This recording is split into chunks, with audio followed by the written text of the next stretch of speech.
ça me fait l'occasion de vous rencontrer un peu plus tôt. Alors, je vais vous parler de la maison du futur, qui est un sujet évidemment qui concerne tout le monde.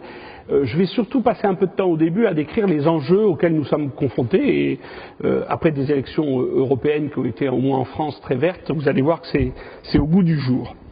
Alors, quand on pense maison du futur, on pense essentiellement à quelque chose comme ça. Donc je pense que vous rêvez tous, peut-être vous ne rêvez pas, mais enfin en tout cas, c'est ce que ça peut évoquer d'habiter dans un habitat futuriste. En fait, vous allez voir, et ça sera clair à la fin de mon exposé, que ce type d'habitat avait déjà un certain nombre de solutions qui demandent à être remises à jour pour le futur. Et on verra ça à la fin de mon exposé, une fois que je vous aurai introduit un certain nombre de notions qui sont nécessaires pour comprendre pourquoi ces habitats qui ont été construits ou qui sont construits de façon extrêmement, croit-on, primitive, mettent en jeu des phénomènes physiques qui sont déjà sophistiqués. Alors, évidemment, nous sommes dans une société énergivore. Nous sommes dans une société qui a l'habitude de consommer une énergie pas chère, facilement transportable, et ce depuis maintenant un peu plus d'un siècle. Cette solution, en fait, cette situation est une situation qui est précaire, et c'est cette courbe probablement qui illustre mieux l'un des défis auxquels nous sommes confrontés, qui est l'épuisement des ressources naturelles, ou ce qu'on appelle les énergies fossiles. Alors ça, cette courbe-là, elle s'appelle le peak oil, c'est quelque chose que vous avez vu pas mal dans les journaux, c'est la quantité de pétrole que l'on extrait chaque jour en fonction du temps. Ça, depuis le début de l'extraction du pétrole, alors je pense que vous avez tous lu Lucky Luke et vous savez tous qu'on a trouvé du pétrole au début du siècle dernier, et au début sur des fonctions extrêmement limitées, et puis que c'est devenu effectivement une source énergétique extrêmement importante pour le fonctionnement de l'industrie, des transports, et comme on va le voir aussi, de l'habitat. Alors cette courbe, elle est intéressante parce que vous voyez qu'elle présente un maximum secondaire dans les années 70, c'est ce qu'on appelle le premier choc pétrolier dans 73, après la guerre du Kippour et la restriction qu'il y a eu assez forte sur l'accès aux ressources pétrolières, mais ça c'était pour des raisons géopolitiques. Et elle a un autre maximum, qui est un maximum absolu, qui se situe à peu près maintenant. Et ce maximum, il nous indique une chose qui est extrêmement importante, qui est que demain, on extraira moins de pétrole tous les ans, et ça de moins en moins. Autrement dit, on est arrivé au maximum de la production pétrolière. Alors évidemment, la partie droite de cette courbe est extrapolée, et les pétroliers, quand je leur présente ça, ils râlent un peu en disant que c'est pas tout à fait 2010, c'est peut-être 2014, mais ça ne change pas réellement le problème. C'est une courbe qui a un maximum, et nous sommes en train de passer ce maximum. Donc demain, nous aurons moins de pétrole, et ça de moins en moins, avec un épuisement des réserves pétrolières qui est prévu à peu près au milieu de ce siècle, c'est-à-dire dans très peu de temps, dans une trentaine d'années.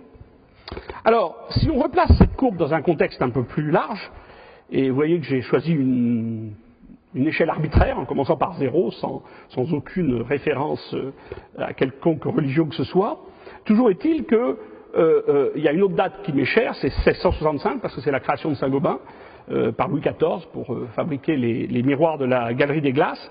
Donc vous voyez que cette courbe-là, remise dans un contexte un peu plus large, c'est en fait un accident de l'histoire.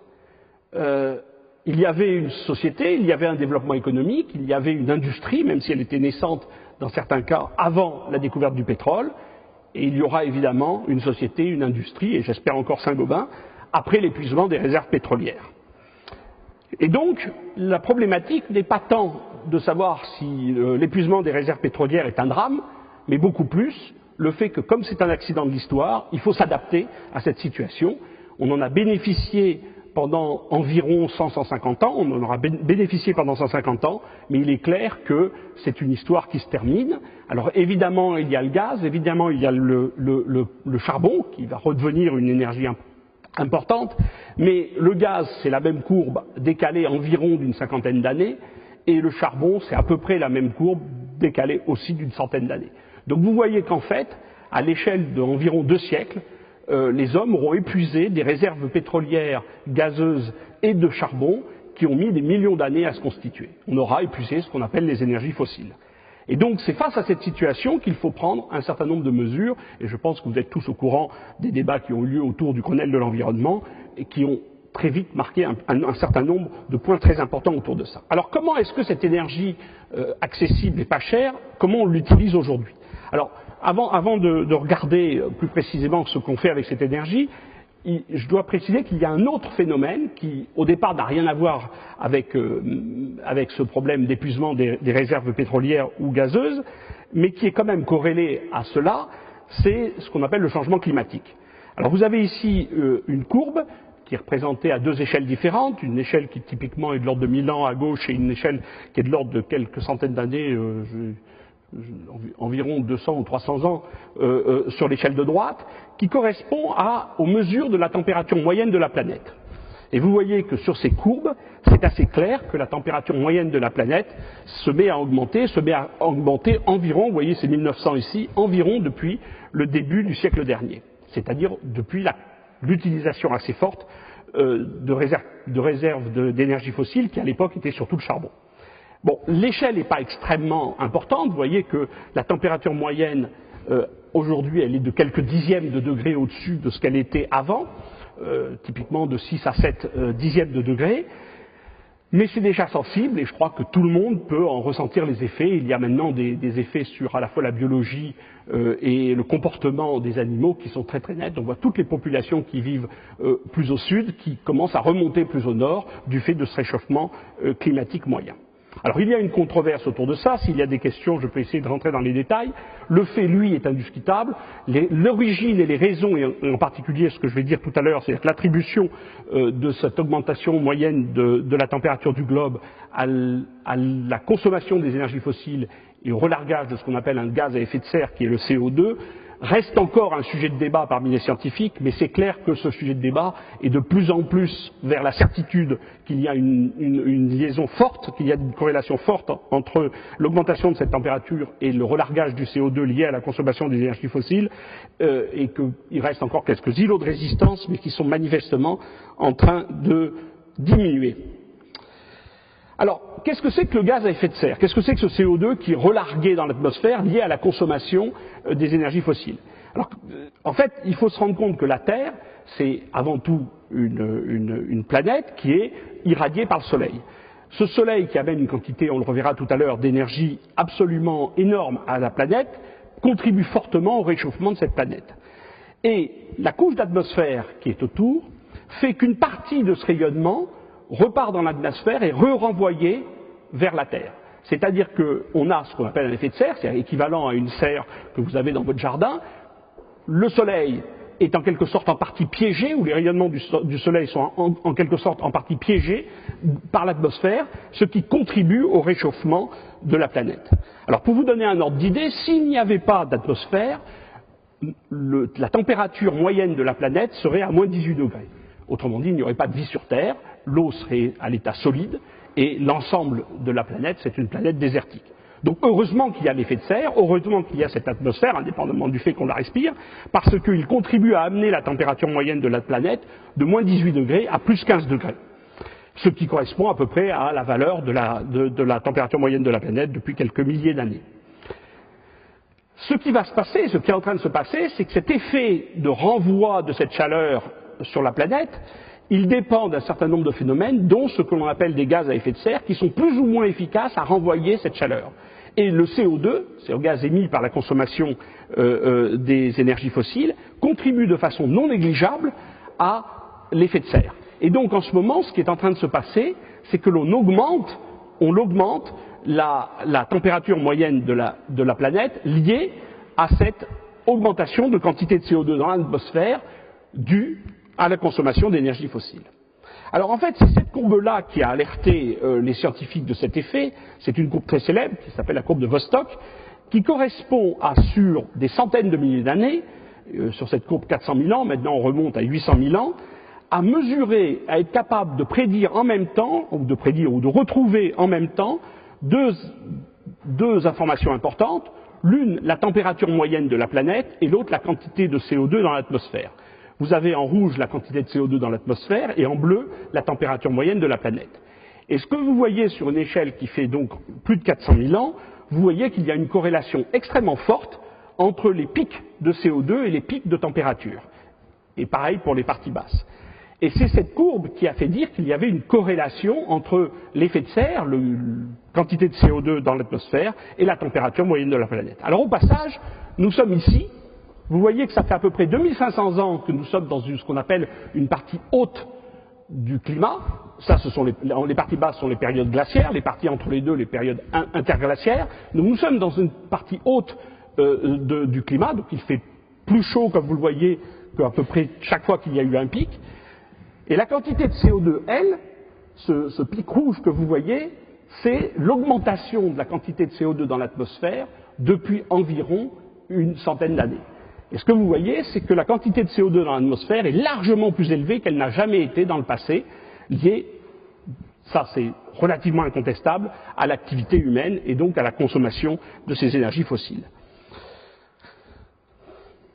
Alors, c'est cette partie-là qui est inquiétante et qui fait dire à un certain nombre d'experts qui sont réunis autour d'un groupe qui s'appelle le GIEC et qui réfléchit au niveau international aux conséquences de ces effets climatiques, qui fait dire qu'actuellement on est sur une pente qui devrait être de l'ordre de 2,5 degrés d'augmentation à la fin de ce siècle, en 2100, et en fait des modèles récents recalculés par le MIT ont l'air de donner plutôt 4 degrés, y compris si on fait des efforts de diminution de quantité de CO2 dans l'atmosphère. Donc on est parti dans une direction absolument irréversible où de toute façon il y aura une surchauffe de la planète liée à l'activité humaine.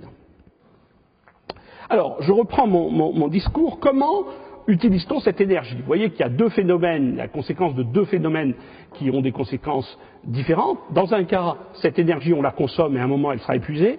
Et l'autre conséquence, c'est qu'on rejette du CO2 dans l'atmosphère, ce qui contribue au changement climatique. Alors cette énergie que l'on consomme, elle est utilisée à quoi? Elle est utilisée en fait, en gros, un tiers, un tiers, un tiers. Un tiers de cette énergie, même si les tiers ne sont pas tout à fait égaux, est utilisée dans l'industrie. C'est pour fabriquer des produits manufacturés. Tous les produits que vous consommez, en gros, l'industrie utilise un tiers de l'énergie pour les fabriquer. L'autre tiers est utilisé dans les transports. Les voitures, les avions, les bateaux, le chemin de fer. Ça correspond à peu près à 30% de la quantité d'énergie que l'on consomme. Et un tiers, qui est en fait un gros tiers pour l'Europe, ça c'est des chiffres européens, de l'ordre de 40%, la France c'est plutôt 44-45%, presque la moitié de cette énergie, donc entre un tiers et la moitié, est utilisée pour en fait chauffer nos habitats dans lesquels nous vivons et nous travaillons. L'habitat au sens large, à la fois vos maisons, mais aussi les immeubles et aussi les bureaux et tous les endroits où nous vivons. Alors, à quoi sert cette énergie dans l'habitat? Vous avez de nouveau un graphe qui vous le montre. Grosso modo, pour quasiment 80%, elle sert à produire de la chaleur, soit pour faire de l'eau chaude, petite quantité, de l'ordre de 10%, soit pour près de 75% à fabriquer de la chaleur pour chauffer les habitations. Et puis, il y a d'autres utilisations, les appareils électriques, la lumière, mais elle reste marginale. Donc une très grande partie de cette quantité d'énergie qui est de l'ordre de 40% qui sont consommés dans l'habitat est en fait utilisée pour chauffer les habitats. Et pour vous marquer un peu les esprits, si aujourd'hui on était capable, vous allez voir que c'est compliqué, on n'est pas capable, mais si on était capable d'avoir tous les bâtiments dans lesquels nous vivons et nous travaillons, qui seraient aux normes de ce qu'on construit aujourd'hui, c'est ce qu'on appelle la RT 2005, c'est-à-dire la norme qui fait que quand vous construisez un bâtiment nouveau, vous avez un certain nombre de critères qui doivent être respectés pour être aux normes énergétiques prévues par le gouvernement. Et être aux normes, ça ne veut pas dire faire quelque chose d'exceptionnel. Être aux normes, c'est le minimum que vous devez faire pour être dans la légalité. Donc si l'ensemble des habitats étaient dans ce minimum légal du neuf, bien évidemment, pas de l'ancien, eh bien la quantité d'énergie qu'il faudrait pour chauffer serait diminuée à peu près des 3/4. C'est-à-dire qu'en gros, c'est le chiffre qu'il faut se souvenir, 30% de l'énergie est gaspillée à chauffer des bâtiments qui ont été conçus à une époque où on ne se préoccupait pas d'économiser de l'énergie. Et 30% de l'énergie totale, c'est à peu près la quantité d'énergie qu'il faut pour faire des produits manufacturés, c'est aussi à peu près la quantité qu'il faut pour se transporter. Et là, on arrive à une conclusion qui est celle de tous les gouvernements qui ont réfléchi à cette question, et ils sont nombreux maintenant. Si aujourd'hui il fallait économiser 30% de notre énergie et qu'on décide d'arrêter de fabriquer des produits, bien évidemment notre vie serait profondément changée. Si on décidait d'économiser 30% et on arrêtait de se transporter, notre vie serait aussi profondément changée. Si on décide d'économiser de l'énergie en ayant des bâtiments efficaces énergétiquement, non seulement la vie ne serait pas changée, mais elle serait améliorée. Donc c'est pour ça que très logiquement, les Allemands d'abord, puis un certain nombre de pays européens, et puis bien évidemment partout dans le monde, savent et considèrent qu'aujourd'hui, la plus grande réserve énergétique qu'il y ait pour dépenser moins d'énergie, qui va devenir de plus en plus chère et qui contribue au changement climatique, c'est avant tout d'améliorer l'habitat. Et en particulier l'habitat ancien, puisque dans des pays comme l'Europe, on a à peu près 70% des habitats qui ont été construits avant le premier choc pétrolier, c'est-à-dire avant 1970, et donc dans des conditions où on ne se préoccupait pas de l'efficacité énergétique. Alors qu'est-ce qu'on peut faire? Alors on va essayer de voir justement comment à la fois l'innovation dans les produits et dans les systèmes peuvent amener des solutions à ces problèmes. Alors la première des choses, bien évidemment, va tourner autour de l'isolation de l'habitat neuf et ancien. C'est une des voies qui est à privilégier avant toute chose, de façon à diminuer les quantités d'énergie consommées. Mais on peut aussi avoir des voies qui font mieux utiliser l'énergie fossile. Juste pour vous donner une idée, aujourd'hui, quand vous faites de l'électricité avec du gaz, alors la France est un cas pathologique dans le monde, puisqu'on a une grande partie de l'électricité qui est faite en énergie nucléaire, mais en dehors de la France, la plupart de la technologie pour fabriquer l'électricité, c'est de brûler du gaz, ce qui est le mieux, de brûler du pétrole, ce qui est moins bien, ou de brûler du charbon, ce qui est encore moins bien. Et le rendement d'une turbine à gaz est de l'ordre de, pour les bonnes, 30%. C'est-à-dire que 30% de l'énergie contenue dans votre énergie fossile, si c'est du gaz, est utilisée pour faire de l'électricité. C'est-à-dire lorsque vous utilisez 1 kW d'électricité, 1 kWh d'électricité, vous avez en fait consommé 3 kWh de gaz. C'est pas très bon d'un point de vue du rendement, et ça peut être amélioré, j'en donnerai quelques exemples. Et enfin, il faut s'adresser au problème qui est le plus important et de loin, c'est celui d'arriver à fabriquer, utiliser et consommer des énergies renouvelables, c'est-à-dire celles qui prendront forcément la place lorsque nous aurons épuisé les énergies fossiles. Et donc c'est maintenant qu'il faut s'en préoccuper, parce qu'on a vu, 30 ans, 50 ans, 100 ans, ça passe très très vite, et si on ne prend pas l'habitude de développer des technologies qui, elles, sont renouvelables, évidemment, le monde se retrouvera dans une impasse. Alors on va essayer d'aborder un peu l'ensemble de ces questions et montrer en quoi, justement, l'innovation permet de répondre à ça. Alors, la première des choses à faire, c'est, je vous l'ai dit, c'est contribuer à l'isolation des bâtiments. Là, vous avez une photo infrarouge qui mesure les pertes thermiques d'un bâtiment avant et après isolation. Plus c'est foncé, plus c'est isolé, moins vous perdez d'énergie. Plus c'est rouge, plus vous perdez d'énergie. Vous voyez que les choses changent après que vous ayez isolé votre bâtiment. Alors, je vais vous raconter une petite histoire, sous forme de clin d'œil. Voilà, ça c'est une maison en Autriche, un endroit où il fait quand même un peu froid l'hiver, qui a été construite dans les années 60, donc avant le premier choc pétrolier, et cette maison, eh bien, pour la chauffer, il fallait un gros réservoir de gaz. Vous voyez, vous avez un gros réservoir de gaz, et les propriétaires ont décidé de rénover cette maison. Alors ils ont débranché le réservoir de gaz, ils ont ôté les radiateurs, ils ont ôté la cheminée, et voilà le résultat qu'ils ont obtenu. C'est la maison rénovée. Donc vous voyez, comme dans la publicité, vous avez avant et après, et vous voyez que ça vaut le coup d'un point de vue esthétique. Mais il y a quelque chose d'autre, c'est qu'avant, ils dépensaient 2 700 € par an de gaz pour se chauffer. Après cette rénovation, ils dépensaient 200 € par an pour se chauffer. C'est une maison passive, c'est-à-dire c'est une maison qui consomme extrêmement peu d'énergie. Vous voyez des panneaux photovoltaïques autour des fenêtres, et il y a tout un tas de technologies qui ont été mises en œuvre. Donc, ça vaut le coup de rénover sa maison. Ça vous permet non seulement d'habiter dans un habitat plus beau, mais en plus beaucoup moins cher à chauffer. Et vous économisez du CO2 et de l'énergie pour la planète. Alors il y a des tas de façons d'y arriver. Le bois est un matériau extrêmement intéressant, y compris dans la rénovation, c'est pas toujours connu. On peut avoir des extensions faites en bois dans une maison. Et il y a des tas de solutions d'innovation qui existent, mais elles sont insuffisantes. Aujourd'hui, vous prenez un bâtiment comme celui-ci, c'est ce que l'on qualifie du dépave énergétique. C'est-à-dire que si on chauffe ce bâtiment pendant l'hiver et qu'on mesure quelle quantité d'énergie il faut pour chauffer ce bâtiment, je suis à peu près sûr qu'on doit être de l'ordre de 400 ou 500 kWh par mètre carré et par an, c'est-à-dire des quantités qui, vous savez qu'il y a une nouvelle réglementation qui est sortie, comme les frigidaires pour les maisons, A, B, C, D, E, F, G, on doit être dans F ou G au mieux.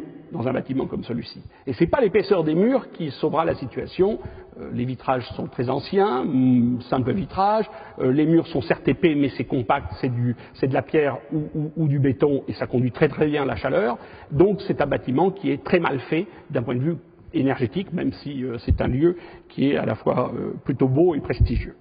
Donc il y a des solutions de rénovation, d'isolation pour la rénovation, mais elles sont insuffisantes et aujourd'hui les chercheurs travaillent sur des nouveaux matériaux qui permettent d'améliorer la possibilité ou les possibilités d'isoler en particulier les bâtiments anciens.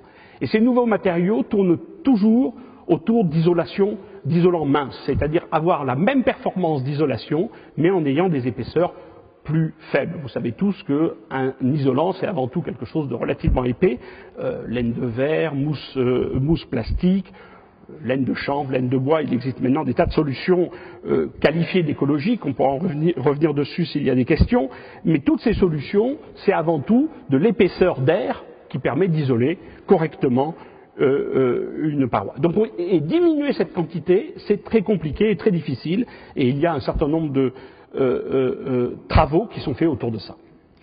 Mais ça suffit pas, il ne suffit pas d'isoler les murs, il faut aussi isoler les vitrages. Vous avez ici quelques-uns des projets dans lesquels Saint-Gobain est impliqué au niveau international. Vous voyez que ce sont des tours spectaculaires, des tours vitrées, et évidemment, là aussi, il y a un besoin d'isolation. Alors, comment est-ce qu'on isole du verre? On le fait de plusieurs façons. La première des choses qui est faite, c'est de mettre, c'est pas assez connu, des couches d'argent, qui sont des couches extrêmement fines, transparentes, quelques nanomètres d'argent, c'est ce qu'on appelle les verres bas émissifs, qui permettent d'avoir un phénomène extrêmement intéressant, c'est celui d'empêcher la radiation émise par la chaleur de s'échapper du bâtiment. Vous avez cette description ici pour un verre double vitrage, donc vitrage classique, double vitrage, et vous avez un verre bas émissif avec ces couches d'argent qui sont mises à l'intérieur de l'une des parois du verre. Et ces couches, vous le voyez décrit ici, permettent au rayonnement infrarouge, parce que tout corps qui est porté à une certaine température émet un rayonnement qui, lorsque c'est autour de 20 degrés, est un rayonnement infrarouge. Donc si vous chauffez votre bâtiment autour de 20 degrés, à l'intérieur, il perd, c'est les photons infrarouges que j'ai montré au début, il perd par rayonnement autour de 20 degrés de la chaleur. Et ce verre, ces couches, c'est en fait quelque chose qu'on appelle un système interférométrique, c'est-à-dire qui renvoie ce rayonnement se réfléchit vers l'intérieur.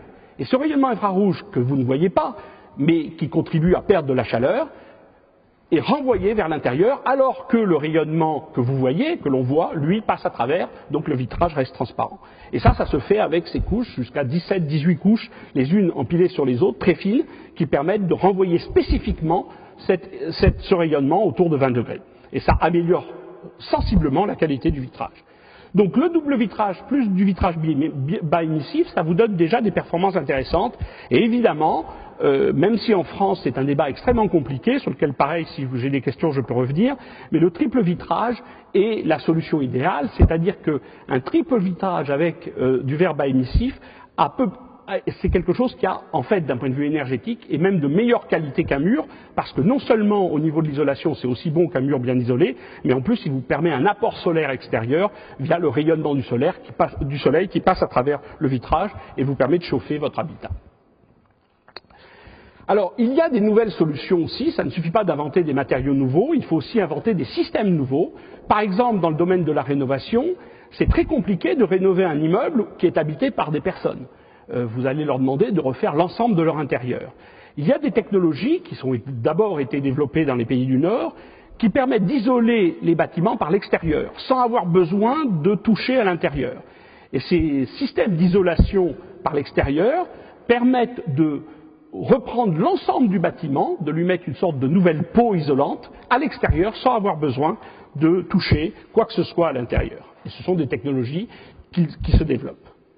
Et puis vous avez, architecturalement parlant, des systèmes assez originaux. La gare de Strasbourg est probablement un exemple spectaculaire de ce que l'on peut faire avec un bâtiment ancien. La gare de Strasbourg a été entourée d'une coque de verre qui permet à la fois d'augmenter la surface accessible protégée pour les personnes qui se rendent dans cette gare, mais aussi d'améliorer fortement l'efficacité énergétique du bâtiment, qui est un bâtiment du XIXe siècle. Et donc, il y a des tas d'autres exemples où la solution qui est prise par les architectes, c'est de mettre une nouvelle peau, une peau en verre par exemple, qui vient recouvrir l'ensemble du bâtiment. Alors il y a aussi de plus en plus d'utilisation de nouveaux matériaux, comme les matériaux plastiques qui permettent, voilà un exemple, qui permettent de recouvrir des volumes, des surfaces extrêmement importantes. C'est ces toits blancs que vous voyez par exemple au-dessus du stade, et surtout cet exemple que vous avez tous vu à la télévision l'été dernier du stade nautique de Pékin, qui est fait avec des polymères fluorés, et on le verra tout à l'heure avec des diodes, qui permet d'avoir un aspect extrêmement spectaculaire. Voilà. Et puis il y a des choses plus originales, comme par exemple des murs végétaux qui contribuent, même si ça reste et ça restera relativement exceptionnel, mais qui contribuent aussi à l'efficacité énergétique des bâtiments, que ce soit par les toits végétaux ou les murs eux-mêmes. Voilà quelques exemples de réalisation de murs en végétal. Alors, ce qu'il faut aussi se rendre compte, c'est que bien que ce soit un domaine traditionnel, l'isolation, il y a des choses spectaculaires au niveau scientifique qui se passent, et on est en train de passer de l'isolation statique à l'isolation dynamique. C'est-à-dire qu'on est passé d'une réponse où on essayait de protéger de façon, en isolant un système, en allant vers un système réactif, et je vais vous décrire deux évolutions dans ce sens. Alors le premier, c'est ce qu'on appelle les matériaux à transition de phase. Alors les matériaux à transition de phase, vous en connaissez tous, c'est par exemple l'eau. L'eau, quand elle passe de l'état solide, la glace à l'état liquide, de l'eau liquide, à l'état gazeux aussi, de l'eau vapeur. Chaque fois qu'elle change de phase, qu'elle change de nature physique, solide, liquide, gaz, eh bien au moment de cette transition de phase, elle stocke de l'énergie. C'est-à-dire qu'il faut, vous savez tous, qu'il faut chauffer de la glace pour la transformer en eau, mais vous la chauffez pour deux raisons, pour élever sa température et aussi pour la transformer, une partie de cette énergie sert à la transformer de l'état solide à l'état liquide. Et cette énergie qu'il faut pour la transformer, quand inversement la glace revient de l'état liquide à l'état solide, elle restitue cette chaleur, elle restitue cette énergie. Et donc c'est une façon de stocker de la chaleur que d'avoir des matériaux à transition de phase. Alors, un exemple un peu compliqué d'un système qui a été mis en place à Vienne, pour justement utiliser ces matériaux en transition de phase pour faire des murs qui sont isolés de façon dynamique, c'est-à-dire qui répondent à une sollicitation extérieure et la réponse n'est pas la même en fonction de la sollicitation extérieure. Alors vous avez un mur qui est un peu compliqué mais qui est grosso modo composé d'une plaque de verre, d'un système optique, je vais y revenir, d'une autre plaque de verre et de matériaux à transition de phase placés à l'arrière. Le système optique est fait de telle façon que, selon la hauteur des rayons du soleil, en été, les rayons du soleil ne pénètrent pas jusqu'aux matériaux situés à l'arrière, alors qu'en hiver, parce que le soleil est plus incliné sur l'horizon, les rayons du soleil pénètrent jusqu'aux matériaux à l'arrière. Et donc, grosso modo, en été, les matériaux à transition de phase restent inertes, mais en hiver, dans la journée, ils sont chauffés par les rayons du soleil. Ils passent de l'état solide à l'état liquide, ils stockent de l'énergie pendant la journée quand il y a du soleil, et la nuit, lorsque ce soleil a disparu et qu'il fait froid, ces matériaux repassent de l'état liquide à l'état solide en restituant la chaleur qui a été stockée dans la journée. Donc là, vous avez un système, vous voyez, complètement naturel, où il n'y a pas de source énergétique, sauf le soleil bien évidemment, mais qui vous permet de stocker de la chaleur pendant la journée, en hiver en plus et pas en été, et la restituer pendant la nuit. Voilà l'exemple de ce que l'on fait pour passer de l'isolation passive à l'isolation active. Et puis voilà un immeuble à Innsbruck qui a été construit avec ce principe-là. Un autre exemple, c'est le verre électrochrome. C'est un verre qui change de teinte en fonction d'un courant électrique qui peut être par exemple décidé par des capteurs. Vous avez ici un immeuble pilote que l'on a monté à Madrid. Vous voyez ce verre électrochrome ici, puisqu'on peut faire des parties sombres et des parties claires. Voilà ce que ça donne de l'intérieur, des parties sombres et des parties claires, c'est vous qui décidez. Et évidemment, en fonction de l'arrivée du soleil, vous pouvez doser la quantité de lumière qui pénètre et donc aussi la quantité de chaleur. Voilà, quand c'est complètement sombre. Alors, à part l'isolation, je vous ai parlé, il faut aussi penser à économiser l'énergie fossile. Il faut aussi réfléchir à faire en sorte que cette énergie qui est rare et qui va devenir relativement chère, on la consomme, certes, mais de façon le plus économe possible. Alors, trois exemples que je vais traiter rapidement, le puits canadien, la pompe à chaleur et la pile à combustible. Alors le puits canadien, c'est quelque chose qui est très connu, enfin qui est connu de façon depuis de très nombreuses années, et qui s'appelle le puits canadien au Canada et le puits provençal en Provence, parce qu'il a une fonction de régulateur. Ça part du fait que le sol, dès que l'on descend à 1 ou 2 mètres du sol, la température est à peu près constante et de l'ordre de 12 à 14 degrés. Vous avez l'expérience quand vous descendez dans une caverne, vous savez que même en hiver, c'est rare que la température descende en dessous de 12 degrés, et en été, même s'il fait 40 degrés à l'extérieur, au fond de la caverne, il fera de l'ordre de 12 à 14 degrés. Donc, l'idée, c'est d'utiliser le fait que le sol est une sorte de réservoir thermique inerte, avec une énorme capacité thermique, pour prendre l'air qui est à l'extérieur, et au lieu de l'injecter directement dans la maison à la température où elle est à l'extérieur, donc froide en hiver, chaude en été, eh bien vous la faites passer par le sol pour la mettre en température, vous faites un échange thermique, et cet air est mis en température au niveau du sol. Quand vous prenez de l'air froid, disons moins 10, vous le transformez au niveau du sol à plus 10 et vous faites rentrer dans votre maison de l'air à plus 10, c'est évidemment beaucoup moins cher de chauffer de l'air à plus 10 degrés que de chauffer de l'air à moins 10 degrés. Et inversement, en été, si vous avez de l'air à plus 40, plutôt que de le refroidir directement, eh bien vous le faites baisser en température autour de 15 degrés à travers un puits provençal et vous climatisez votre maison avec de l'air à 15 degrés sans même avoir besoin de climatiseur. C'est une fonction tout à fait naturelle et de plus en plus développée. Alors vous avez ici par exemple l'exemple d'une régulation d'un habitat en vert lorsque vous utilisez un puits canadien et en rouge lorsque vous ne l'utilisez pas. Vous voyez que vous avez des fluctuations jour-nuit qui sont bien plus atténuées. Alors vous avez aussi une version un peu plus sophistiquée de ce système qui est quand vous le couplez avec une pompe à chaleur. Lorsque vous le couplez avec une pompe à chaleur, alors une pompe à chaleur, je ne vais pas rentrer dans les détails, mais en gros c'est un frigidaire à l'envers. Qu'est-ce que fait un frigidaire? Un frigidaire, ça ôte de la chaleur à l'intérieur du frigidaire et ça chauffe. Vous avez tous passé la main derrière votre frigidaire, vous avez tous que votre frigidaire chauffe. Il refroidit l'intérieur, mais il chauffe votre pièce. C'est l'inverse. L'idée d'une pompe à chaleur, c'est vous allez chauffer l'intérieur et refroidir l'extérieur de la maison. Et vous allez avoir une source froide que vous allez encore plus refroidir. De nouveau, vous allez utiliser le sol. Vous pouvez aussi utiliser l'air. De nouveau, on pourra en parler, mais idéalement, vous utilisez le sol. Et donc, ce sol, qui est une sorte de réservoir thermique, vous allez le refroidir, et en prenant ces calories qui sont dans le sol, vous allez chauffer, en produisant avec une pompe à chaleur du travail, de la chaleur à l'intérieur de votre pièce. Et alors, la beauté de la pompe à chaleur, c'est que c'est quelque chose qui, et c'est la thermodynamique qui nous le dit, en gros, pour 1 kWh de travail, vous allez récupérer 3, 4, 5, vous pouvez aller même des fois plus haut, kWh de chaleur.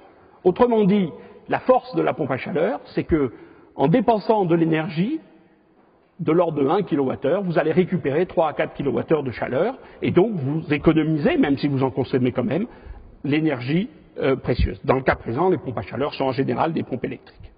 Et puis vous avez la pile à combustible. Alors la pile à combustible, je vais voir si j'ai un schéma pour expliquer comment ça marche.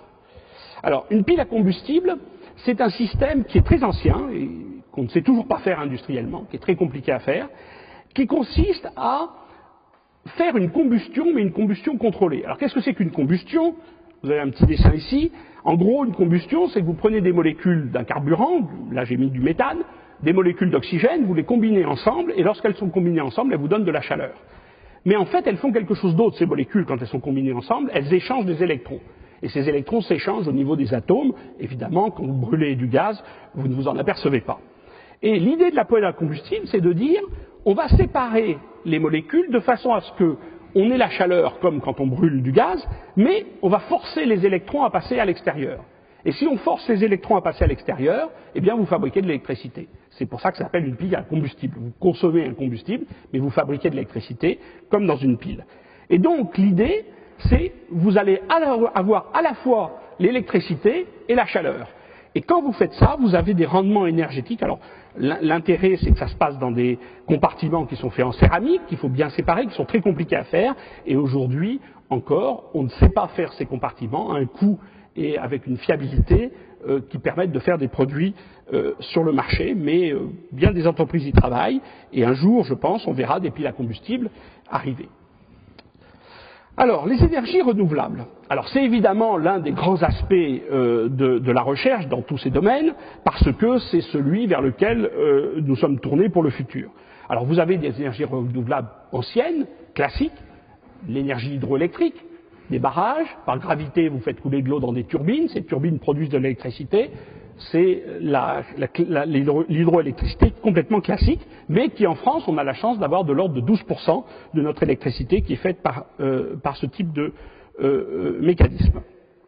Et puis évidemment, vous avez l'énergie solaire, et comme je vous l'ai dit tout à l'heure, c'est certainement la seule énergie qui soit réellement à l'échelle de la consommation de la planète. Aujourd'hui, la consommation de la planète correspond à peu près à 1 pour 1000, donc 0,1% de la quantité d'énergie qui nous est envoyée par le Soleil.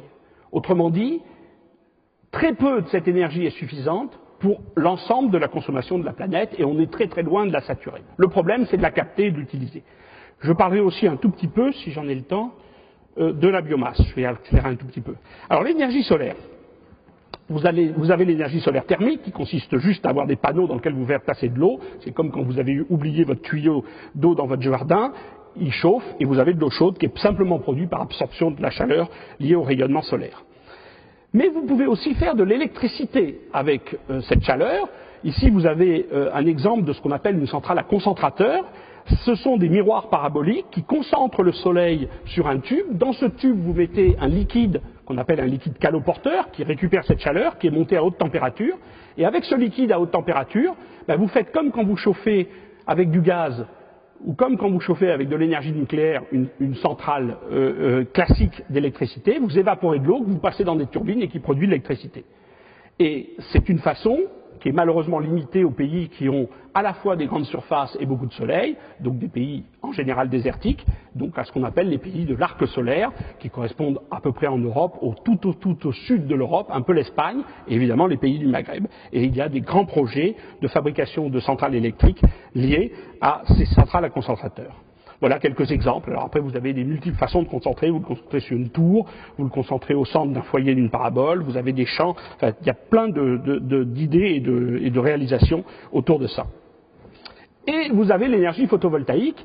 L'énergie photovoltaïque étant un peu spéciale dans ce sens que c'est une conversion directe du rayonnement du soleil en électricité par un effet qui s'appelle l'effet photoélectrique, qui a valu à Einstein le prix Nobel pour ses travaux en 1905, et qui correspond au fait que certains matériaux, quand ils reçoivent le rayonnement du soleil ou quand ils reçoivent un rayonnement, émettent des électrons, et de nouveau comme dans la pile, il suffit de récupérer ces électrons pour les utiliser comme signal électrique. Alors voilà, alors ce qui est intéressant dans l'électricité, c'est que dans le solaire, c'est qu'on utilise les mêmes termes que l'agriculture. Alors vous faites des champs photovoltaïques et puis vous récoltez de l'électricité. Ce sont exactement les mêmes termes. Mais la force de l'énergie photovoltaïque, c'est aussi de pouvoir être disséminée sur l'ensemble des toits des habitations et d'être ce qu'on appelle une production diffuse d'énergie. Alors là, il y a deux grands problèmes à résoudre. Vous savez que ça existe déjà, ça se développe, ça s'est beaucoup développé en Allemagne, ça se développe en France, mais il y a deux problèmes à résoudre. Le premier, c'est l'intégration de ces panneaux photovoltaïques au toit. Vous avez ici quelques exemples de choses, et pour les gens qui sont allés en Allemagne, il y a beaucoup de toits de ce genre en Allemagne, c'est pas particulièrement esthétique. Et puis, donc vous préférez avoir des toits comme celui-ci qui a été réalisés avec des panneaux de Saint-Gobain et qui sont beaucoup plus évidemment esthétiques une fois que c'est intégré. Mais il y a une autre problématique. La problématique, c'est la problématique du coût. Il faut aussi, pour que cette énergie devienne compétitive, baisser globalement d'un facteur 2 la fabrication et la pose des produits solaires. Voilà. Alors si vous voulez avoir un toit qui ne ressemble pas à un satellite, il va falloir faire des progrès sur l'intégration du photovoltaïque dans le toit. Alors il y a des sociétés, cette société allemande fait par exemple des toits complètement intégrés qui intègrent plusieurs fonctions, le thermique, le photovoltaïque, la possibilité d'aération, et ça donne des choses qui sont quand même un peu meilleures au point de vue esthétique. Une petite société aux États-Unis qui fait des tuiles photovoltaïques ou des systèmes qui sont un peu plus intégrés, c'est toujours aux États-Unis, on fait ce qu'on appelle des bardeaux synthétiques photovoltaïques. Alors, je vais sauter la partie sur la biomasse, je suis désolé parce que sinon ça risque d'être un peu long. Si j'ai une question, je peux y répondre, parce que je voudrais vous parler un petit peu d'éclairage avant la fin de mon exposé. Alors l'éclairage, c'est quelque chose qui est en train de se transformer profondément. Historiquement, les systèmes éclairants sont des systèmes extrêmement peu efficaces.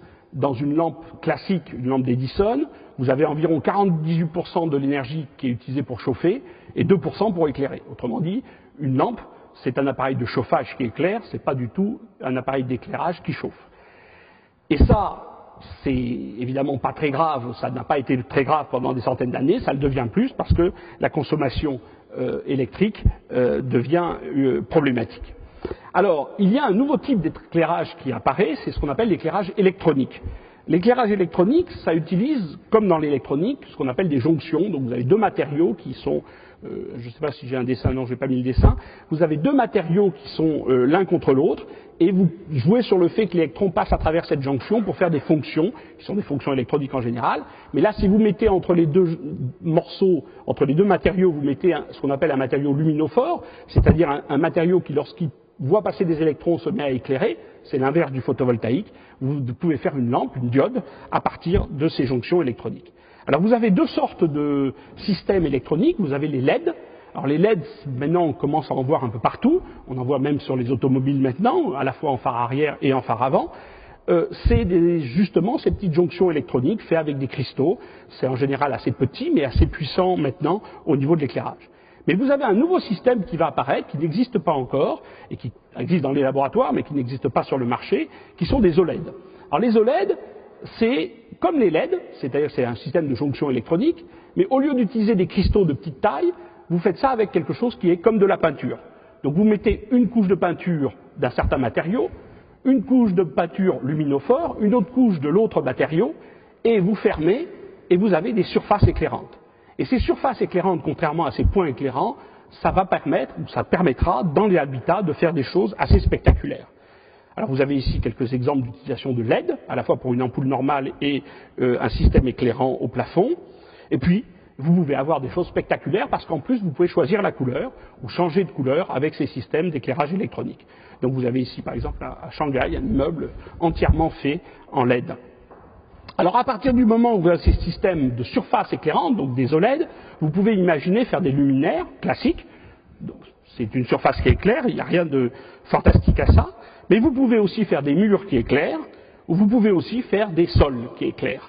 Donc vous voyez que la différence, c'est qu'à partir du moment où vous allez avoir un éclairage qui va éclairer avec une surface qui pourra être intégrée au matériau, la fonction même de l'éclairage, qui est en général de mettre un luminaire au milieu de la pièce, peut changer énormément et devenir un éclairage qui s'intègre à la fois d'un point de vue esthétique et d'un point de vue fonctionnel au mur, au sol ou au toit. Alors après, comme vous pouvez changer la couleur, vous pouvez faire des choses tout à fait splendides. Alors vous avez par exemple ici une salle de bain un peu kitsch, mais vous avez aussi des robinets qui sont bleus quand l'eau est froide et rouges quand l'eau est chaude. Donc voilà, vous pouvez voir la couleur de la chaleur de votre eau.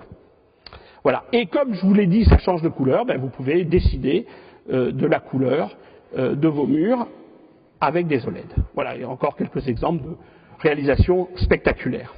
Alors, je vais vous passer un petit film, si on pouvait éteindre... Ah ben, il n'y a pas de lumière, donc c'est vite éteint. Je vais vous passer un petit film qui va un peu illustrer ça. Alors, pourquoi je passe ce film? Parce que il utilise la réalité virtuelle.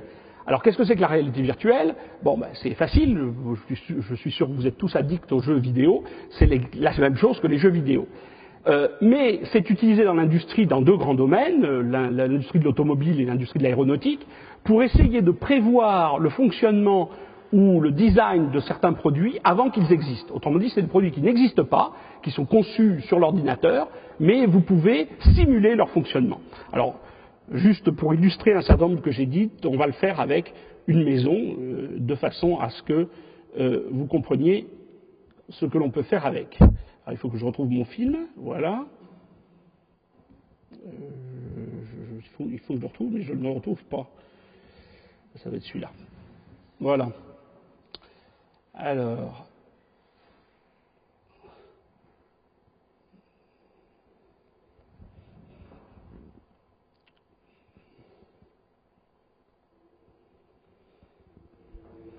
Voilà. Donc imaginez-vous que c'est une maison qui n'existe pas, c'est une maison qui a été fabriquée sur l'ordinateur, vous rentrez dans votre maison, Voilà, vous visitez un peu la maison, et puis vous pouvez décider vous-même. En fait, imaginez vous êtes en immersion, vous avez ici quelque chose qui est une lampe, vous allez la voir tout à l'heure, vous avez un toit, et la nuit tombe, donc vous décidez de passer à la nuit, et vous allumez des lumières qui sont pour le moment des lumières complètement classiques. Donc ces lumières classiques, dans une maison qui somme toute est classique, vous allez y introduire des choses moins classiques. Par exemple, cette lampe qui est en fait une lampe transparente, qui va s'allumer, vous allez le voir tout à l'heure, voilà. Et donc vous pouvez choisir le design de l'éclairage. Donc voilà un type de design. Vous pouvez en choisir d'autres, ou encore un autre, en fonction de vos goûts. Vous pouvez aussi faire des meubles éclairants, et éclairer aussi un certain nombre, dont un mur d'OLED. Ce mur d'OLED va éclairer votre salle de bain. Le sol lui-même peut être éclairé et fait partie du décor de votre habitat. Et comme je vous l'ai dit tout à l'heure, vous pouvez changer la couleur. Donc vous avez une télécommande et vous allez pouvoir vous battre pour savoir dans quelle ambiance colorée vous voulez passer votre soirée. Vous pouvez faire du jaune, mais vous pouvez faire aussi du bleu. Voilà. Et puis vous pouvez illustrer avec cette réalité virtuelle des fonctions intéressantes. Par exemple, vous allez à l'extérieur, donc allons à l'extérieur. Voilà, on traverse la fenêtre, et à l'extérieur il y a du bruit, bien sûr. Donc vous revenez à l'intérieur avec du simple vitrage, avec du double vitrage, avec du triple vitrage. C'est mieux. Et vous avez un voisin un peu bruyant, pareil, vous allez vérifier qu'il est vraiment bruyant. Vous revenez à l'intérieur, bon c'est un peu mieux mais pas supportable, et là vous pouvez mettre des systèmes d'isolation sonore qui vous évitent d'avoir un voisin, d'entendre votre voisin. Évidemment vous ressortez de votre maison par le toit, et vous avez un toit photovoltaïque qui illustre l'une des fonctions d'un toit intégré. Voilà, ça c'était juste pour illustrer. Si j'arrive maintenant à sortir de là, voilà, et reprendre la fin de ma conférence, parce que je vous avais promis de vous expliquer pourquoi ces habitats étaient des habitats en fait tout à fait sophistiqués. Alors il y a une raison très simple pour comprendre pourquoi ces habitats mettent en jeu un certain nombre des principes que j'ai décrits dans ma conférence, et je vais les reprendre. C'est que évidemment ils ont été construits, ou ils sont construits, par des populations qui n'ont pas accès à une énergie peu chère et facile d'emploi. Donc, les humains ont construit des habitats sans avoir ressources à l'utilisation du pétrole ni du gaz, et donc ont d'eux-mêmes mis en place des systèmes qui ont permis d'avoir les fonctions d'économie d'énergie nécessaires parce qu'ils n'avaient pas accès à une énergie facile. Alors, juste pour illustrer, les maisons troglodytes, c'est exactement l'exemple que je vous ai donné des puits canadiens. On construit des maisons adossées à une montagne qui a une énergie thermique énorme, dans une caverne. En été, il fait moins chaud, en été, il fait moins chaud, en hiver, il fait moins froid. Ces habitats d'Afrique utilisent les matériaux à transition de phase. C'est des habitats en argile. Pendant la nuit, l'eau se condense à l'intérieur de cette argile, et pendant la journée, lorsque le soleil tape, cette eau s'évapore. Elle s'évapore en rafraîchissant l'intérieur de la maison. C'est, pour ceux qui font un peu de camping, l'équivalent de ce qu'on appelle la vache à eau, qui garde de l'eau fraîche en laissant s'évaporer une partie de cette eau à travers les pores de la vache à eau, en changeant la phase, cette fois, de liquide à vapeur. Et puis cette maison est de loin la plus sophistiquée. C'est un igloo. Alors l'igloo, ça met en place plein de principes intéressants. Le premier principe, c'est d'abord, c'est une maison isolante. C'est-à-dire que vous faites ça avec de la neige, et la neige c'est un isolant, c'est un matériau poreux qui immobilise de l'air, et donc vous commencez par construire une isolation. Il fait moins 40, moins 50 à l'extérieur, c'est invivable à l'intérieur. Donc vous commencez par isoler. Et puis, ça ne suffit pas de faire le matériau poreux, parce que lorsque vous avez une isolation, si vous avez un matériau poreux, l'air peut passer, surtout s'il y a du vent, à travers ce matériau poreux, et refroidir même en diffusant à l'intérieur de l'habitat. Donc en général, dans les systèmes isolants, ce que l'on fait, c'est qu'on met un système d'isolation et on met une membrane, cette membrane qui empêche l'air de circuler à l'intérieur. C'est exactement ce qui se passe dans un igloo, parce que quand vous rentrez dans votre igloo, votre corps chauffe la paroi un peu, fait fondre un tout petit peu cette neige qui se reforme sous forme de glace, et cette glace très peu épaisse vous forme une membrane qui cette fois n'est pas isolante en tant que telle, mais qui empêche l'air de traverser, le matériau lui-même isolant qui reste de la neige. C'est équivalent à des systèmes constructifs complètement classiques lorsque vous isolez aujourd'hui une maison en ayant à la fois l'isolant et la membrane qui vient protéger cette isolation. Mais cet igloo fait en plus quelque chose d'intéressant, qui est ce que je vous ai décrit dans les vitrages. Votre corps émet un rayonnement qui est à 37 degrés. Un peu plus si vous avez de la fièvre. Et ce rayonnement qui est à 37 degrés, vous l'émettez partout autour de vous. Et comme vous avez des parois qui sont blanches, blanches ça veut dire qu'elles réémettent toutes les couleurs que vous émettez, c'est-à-dire qu'elles réémettent toute la lumière qui est émise. Mais non seulement la lumière, mais aussi l'infrarouge. Ces parois blanches de l'igloo réémettent l'infrarouge que vous émettez par votre chaleur à 37 degrés. Et comme c'est un habitat sphérique, quand vous êtes au milieu de cet igloo, cette émission de chaleur que vous avez, qui vous est ensuite renvoyée par les parois, vous chauffe en retour. Autrement dit, vous êtes votre propre radiateur. C'est équivalent à ce que je vous ai décrit tout à l'heure, comme étant ces couches d'argent sophistiquées qui vous permettent de renvoyer la chaleur d'infrarouge, et c'est ce qui se passe aussi dans l'igloo. Ce qui fait que dans un igloo, même si l'air est à 0 degré alors qu'il fait moins 50 dehors, vous pouvez avoir une impression de l'ordre de 15 degrés, parce que vous-même, vous contribuez à vous réchauffer par ce rayonnement de cet igloo qui vous est renvoyé. Voilà.